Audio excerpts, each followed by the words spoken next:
begin by asking you, Ms. Kasturi, what's your view on the age of consent debate? Do you think it should be lowered to 16? It's not, I speak for a lot of people in my, we have a lawyers WhatsApp group, and I speak for a lot of them when I say, yes, I think most of us in the legal fraternity are definitely favoring a little lowering of the age. Most of us are tending towards 17 as the magic number, because 17 is when usually girl children have at least finished 10th grade. And one supposes that they have um, a, at least commensurate education to consent, to have a little bit of a maturity. I think it's incredible how much maturity a person can get between 16 and 17. But on the whole, yes, I do think lowering of the age is necessary, as is making the distinction between the age of consent and the age of marriage. We're not talking about marriage here, but as the Bombay High Court rightly observed, we have to definitely be cognizant. We have to be respectful of the changes that are happening in society, the ground reality that's happening in society. And the fact is that a lot of adolescents are indulging in sexual acts. This is not about rape. See, today, a minor is incapable of consent, right? So any girl under the age of 18 who indulges in sexual activity can tomorrow, we have seen cases where they have been in a relationship for years, for months together, and then something happens, they fight, and these are two kids. These are two minor children. There is a boy and a girl, and they fight, and then the girl goes and says, he raped me, because it's rape. It's a very, POCSO has a lot of presumption of guilt that needs to be looked into carefully. So it's not just age of consent. In fact, for my personal view, is that age of consent should be looked into as one of the factors, and may be taken with exceptions, may be taken with a degree of flexibility depending on the case itself. 70% of the cases that come to the court under POCSO now are cases of romantic relationships, which are filed by disgruntled parents.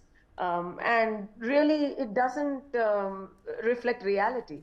So not just lowering of the age of consent, also a degree of flexibility in taking age as consent, age as the one factor. There are cases where the parent who has filed the case, or the person of knowledge, that's all you need, who the person in a place of care who has filed a case, a POCSO case.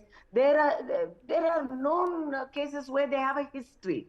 They have a history, they have an antagonism, they have a history of hostility towards the accused. And then the victim, you don't have to prove anything. You just have to come into court, and sometimes everything is in camera. You cry, and the victim is 17 years and 8 months old when they file the POCSO case. These kind of abuses, I think these kind of frivolous cases will go down, and the burden on the court on trying such cases will also go down. So yeah, I definitely think lowering of, first of all, making a distinction between the age of consent and age of marriage is very important. Right. Well, before I come to you, Ms. Jain, I'd also take this opportunity to welcome Rekha Agarwal, who is a social activist and senior advocate, Supreme Court. Welcome, Ms. Agarwal. I'll quickly go to you, Ms. Jain. Here, the question also is that there is an argument also put forth by Ms. Shankar that that the POCSO Act is used as a tool to silence consensual relationships. As a lawyer, have you personally ever come across any such case, or are aware of any such case? I think that, this new trend that has come in, as the earlier speaker spoke about. It is in fact a very alarming situation that may happen. But one cannot be, there is no extent to which one can be cautious, in such kind of matters. I have come across cases, definitely have come across cases where I have felt that the law has been probably misused to some extent. So I think that one has to take everything with a very big pinch of salt. We cannot go, gung ho about the fact that whether the age of consent has to be lowered or whether it has to be increased. Each case has to be taken on its own merit. The facts of each case will define, whether the law is correct or not, and whether the law has been applied properly. So I think that in the present situation, when there is going to be an amendment, we really cannot go gung ho about it, that whether this is right or wrong.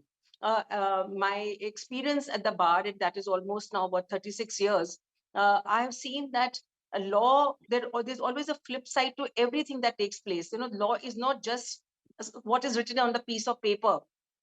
Law is very flexible, it is very fluid. A section may just define that the age of consent is this, or sexual intercourse by a boy with a girl, without her consent will amount to rape, it will amount to statutory rape.